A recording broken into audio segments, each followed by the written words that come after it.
A gente vai conversar um pouco sobre as questões dos medicamentos. Eu sei que existe uma polêmica muito grande, tem as pessoas que não conseguem entender o porquê da não liberação de alguns medicamentos, o porquê tem tanto conflito de tomo esse, não tomo, prescrevo, não prescrevo, e o que é que regulamenta essas medicações? E o que é que faz com que essas medicações cheguem até o consumidor final e que tornem-se seguras, né? A gente vai tentar entender um pouquinho tudo isso e eu vou aproveitar que eu vou conversar com o Dr. Charles Schmidt, que é consultor para a Anvisa, médico, pediatra, um médico excelente, por sinal, super estudioso, sobre até a questão da vacina. Outro dia mesmo, eu sei que alguns telespectadores ficaram chateados porque o médico falou assim, olha, a vacina, de forma muito otimista, ela vai demorar para chegar. Mas pensando de forma otimista, um ano e meio. Então, a gente vai tentar entender por que vai demorar tanto, né? Vamos recebê-lo com muito carinho. Muito obrigada. Me salvou também hoje. Obrigada por estar aqui com a gente, viu? Eu que agradeço. Vou te pedir para sentar ali no cantinho. Eu sento aqui e a gente já conversa. Doutor Charles, você ouviu eu falando, né? Tem essa polêmica toda em relação aos remédios. O que acontece? Por que tem toda essa, burocracia para que um remédio chegue até a prateleira, chegue até a casa do consumidor? Bom, obrigado pelo convite. Sempre um prazer estar aqui com você. Entender que um remédio, uma vacina, um produto para a saúde, para chegar ao mercado, precisa de duas coisas principais. A primeira é a segurança que aquele produto vai proporcionar aos pacientes. Então, isso é a coisa principal, a não maleficência, causar dano ao paciente quando eu escolho ter um produto para ir ao mercado. A outra é a eficácia, se o produto funciona ou não funciona. Para isso, acho que todo mundo está vendo na mídia as questões dos estudos clínicos, né? Esse é quando a gente testa o produto numa série de pacientes ou voluntários ou participantes de pesquisa clínica sobre esses dois aspectos, a eficácia e a segurança do produto. Só que isso toma tempo. Toma tempo porque nós precisamos fazer o que a gente chama boas práticas clínicas em pesquisa clínica, né? Então, para garantir que o participante de pesquisa clínica não corra riscos maiores do que ele estaria sendo tratado em algum lugar. Outra, tem as questões regulatórias. Eu tenho que aprovar, como você estava falando no início, pelos órgãos regulatórios que se chama Anvisa aqui no Brasil e que tem outros órgãos regulatórios no mundo inteiro, as pessoas leem, que é o FDA, né? E tem uma questão mais importante ainda, que são os comitês de ética em pesquisa clínica. É que vai dar a garantia que o paciente foi respeitado nos seus direitos de participar de um estudo clínico. Então, há uma burocracia, mas é uma burocracia necessária para que quando o produto chegue ao mercado, todas essas fases tenham passadas. E não só isso, depois que ele chega ao mercado, ele também tem que ser continuado e acompanhado por farmacovigilância ou técnico-vigilância para produtos para a saúde. Então, não é porque o produto chegou no mercado que ele está pronto e resolvido. Eu tenho que continuar estudando porque muitos produtos, às vezes, têm que sair do mercado porque apresentam efeitos colaterais que não foram vistos anteriormente. E a nossa geração já viu isso acontecendo com alguns medicamentos, né? Eu não lembro exatamente o nome, mas lembro que já saiu antialérgico, já saiu anti-inflamatório, né? Sim. Que a gente achava que era super bom, todo mundo tomava e descobriram que não era legal. Isso. Então, isso pode acontecer. Agora, eu queria entender, porque a gente até falou aqui num outro momento, sobre os remédios, medicamentos que têm uso off-label, ou seja, eles são usados com outro fim. Sim. E aí, eu queria até puxar um pouquinho a questão da cloroquina, né? Que ela tem lá uma finalidade, mas agora com a Covid-19, ela seria off-label. Ela é off-label. Então, a hidroxicloroquina, utilizada para o tratamento da malária, o imunomodulador, ela tem esse aval que foi aprovado, que é um remédio antigo, de 70 anos, e está sendo colocado.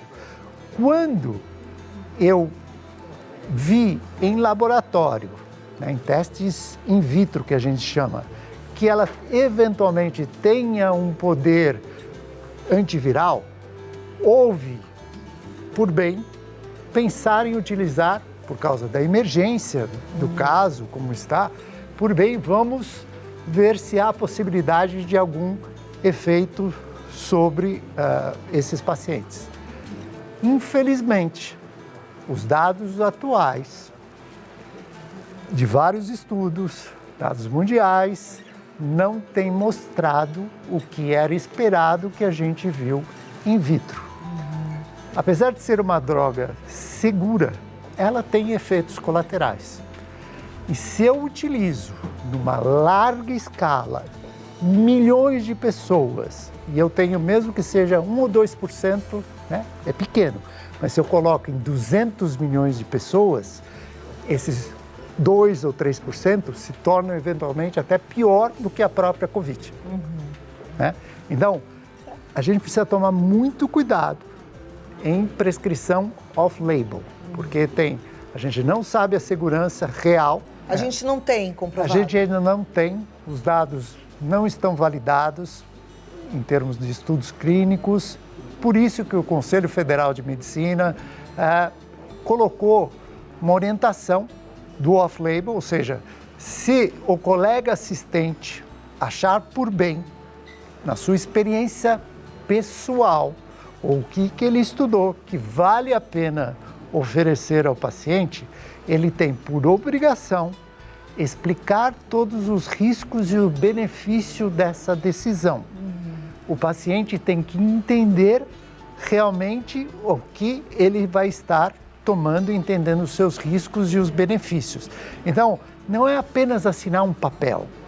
Eu tenho que ter consciência dos meus riscos e benefícios e ter as outras opções de tratamento.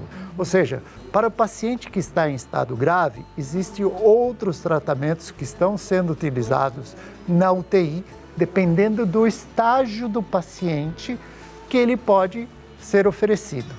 Em termos de saúde pública, a distribuição de hidroxicloroquina, como está sendo feita em alguns estados, é extremamente arriscado em termos de saúde pública, por causa dos efeitos colaterais e porque a gente não tem dados validados, né? Então, esse balanço, entendemos que a situação é um pouco desesperadora, um pouco não, é meio desesperadora nesse momento, mas a gente precisa ter uma liderança, como nós estávamos discutindo agora, uma liderança política em tomadas de decisões cientificamente avalizadas, né?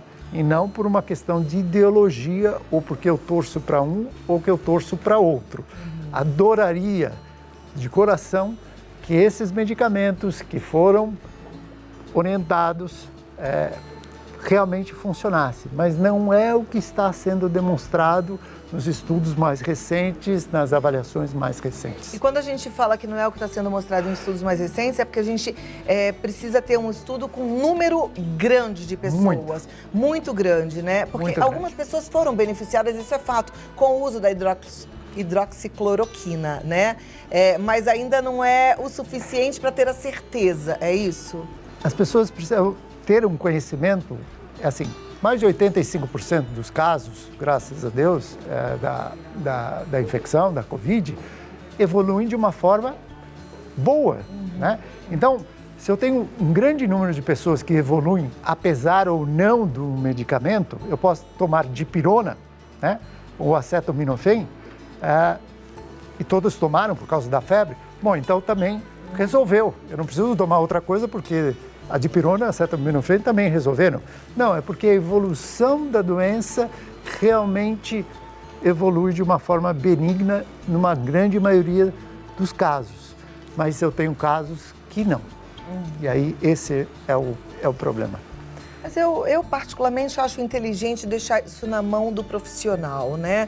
Porque ali ele com o paciente, entendendo quais são os riscos, quais são as comorbidades desse paciente, né? Porque já sei, por exemplo, eu não sou médica, mas já sei que hidroxicloroquina numa pessoa cardíaca é um risco absurdo, né? Então, ali ele vai poder fazer a avaliação. Mas é bom que isso saia desse contexto de torcida organizada por esse ou aquele político e que a gente possa entender o nosso lugar e que os médicos também possam estar agora empoderados e mais aptos para decidir de forma correta, né, consciente, qual é o melhor uso, olhando direitinho o paciente. A gente não pode utilizar a bandeira desse medicamento contra o isolamento. Isso é fundamental. O isolamento social, praticamente uma das únicas armas que eu tenho hoje em dia de evitar a sobrecarga do sistema de saúde do país, né, e uma contaminação para as pessoas de risco, né? E a gente sabe, hoje, por sinal, eu quero parabenizar a Fiocruz, 120 anos de uma instituição modelo e de orgulho do nosso país, que trabalhou muito para conseguir fazer testes, um volume de testes para identificação de Covid, assim, muito grande. É uma instituição realmente que nos coloca com orgulho. Então, a gente sabe que o país, 1/3 da população brasileira tem um fator de risco, quer seja diabetes, hipertensão, obesidade, fumante, alcoólatra. Isso é um problema para o nosso sistema de saúde. Então, eu já tenho uma população mais vulnerável, eu tenho um sistema de saúde precário. Eu estou juntando coisas que extremamente difíceis para uma solução, né? Então, a população tem que se conscientizar que ela também tem que participar em relação ao isolamento. Com certeza, nosso papel é como eu disse, obedecer, falei ainda há pouco com o padre, obedecer às autoridades. O isolamento não está aí à toa, tem que fazer. Outro dia saiu aí que uma empresa já tinha chegado à vacina correta. É verdade isso ou é fake news? Não é fake news e também não é totalmente verdade. Há vários laboratórios que têm reais potenciais de ter algumas vacinas a mercado. Todos estão correndo. Há um movimento de saúde pública mundial, pressão para uma vacina, porque, como eu disse anteriormente, nós não temos um medicamento comprovado, eficaz, que possa prevenir ou minimizar o problema da Covid. Então, as vacinas já estão em testes, já tem testes em humanos, só que o processo de fazer essa evolução que eu disse sobre os estudos clínicos, o tempo e a segurança de avaliar, está sendo pulado algumas etapas. Claro que com certo controle. Então, nós vamos colocar um outro sistema, ou seja, o indivíduo toma a vacina e não fica esperando acontecer a infecção. Ele é desafiado já com exposição ao vírus, o que é um risco maior, né? Então, para ver se a proteção ocorre. Aparentemente, dos poucos números de pacientes, mostrou uma resposta de algumas vacinas que estão sendo testadas. Até chegar ao mercado, ainda demora. E não é só o problema de achar a vacina eficaz. Como é que eu vou produzir bilhões de doses e a distribuição, a cadeia de distribuição desses produtos, que não é tão fácil. Então, nós temos vários desafios ainda a percorrer. Mais uma razão de eu fazer o isolamento, de eu me preocupar, não contaminar o outro, né? E se proteger. Então, pensando na chegada dessa vacina, já que existem vários países, o Brasil não está lá no topo da fila para receber essa vacina não, né? Essa é uma outra razão que a gente comentou anterior, sobre a nossa liderança política, o nosso momento político a gente colocar.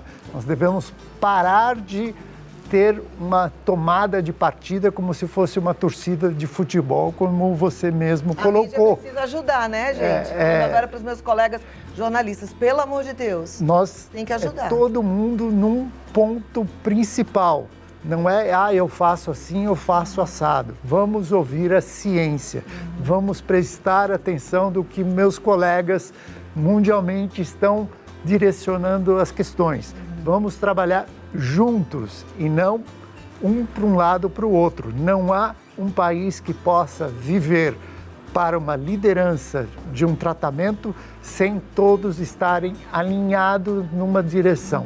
Então, a imagem que nós passamos de uma falta de liderança política, não médica, mas política, isso impacta. E nós temos que mudar. Essa imagem, porque essa imagem chega fora do país, né? Chega, imediato. Precisa mudar rápido isso. Imediato. Nós Agora, mudar. doutor, eu ia te perguntar, então já que, pelo que eu tô vendo, a gente não tá lá no topo da lista para receber essa vacina, né?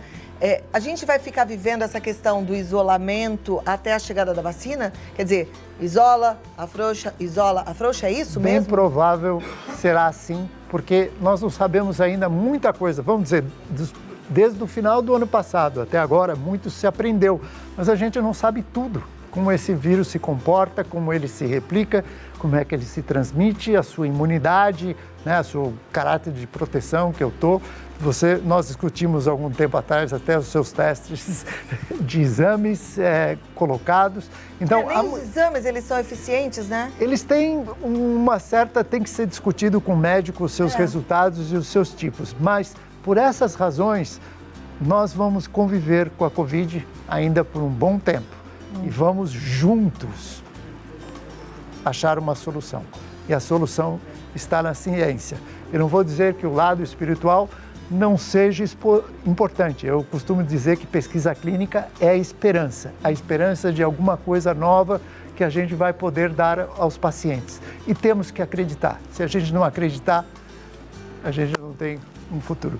É isso aí, fé na ciência, fé em Deus. Aliás, que Deus dê muita sabedoria para os cientistas, para os nossos políticos e para os nossos jornalistas. Dr. Charles Schmidt, ele está no e-mail csmdt@terra.com.br. Muito obrigada. E para a gente foi realmente muito especial você estar aqui, viu? Gratidão total, assim, porque...